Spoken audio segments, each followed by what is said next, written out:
How do you get a sign in the yard when it is rock solid? Well, I carry both a rubber mallet and like a heavy hammer, like a short sledgehammer, Yep. like not a big sledgehammer, but you can buy those like, like coated, like powder coated, like heavy 10-pound hammer kind of deal. And I just keep one of those in the in the toolbox in the truck. You carry And a little piece of like 2x4.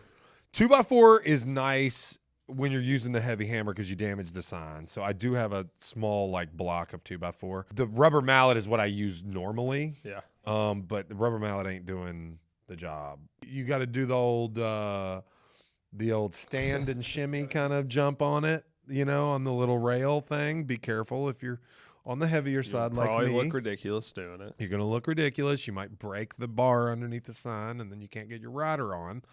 Funny enough, my brother tore his Achilles putting a sign on the ground a few years ago. I knew he tore it. I didn't know that's how He had a partial tear from playing basketball that he was walking on. He probably should have gotten addressed. But you can walk on a partial tear if it's small. It was a tough time because his wife was about to give birth to their daughter.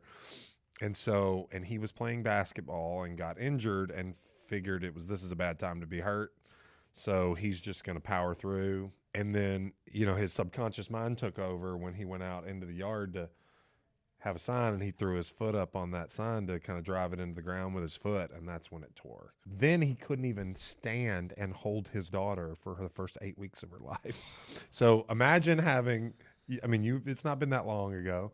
Yeah. Imagine Rowan just born and you can't help with anything for 8 weeks. You can't hold the baby unless you're sitting. And then she has to bring the baby to you to hold the baby. If the baby needs something, you can't get up and do it. Sounds kind of nice, actually. Ryan, it's on record now. It's on record. We will tell Hillary what you're doing.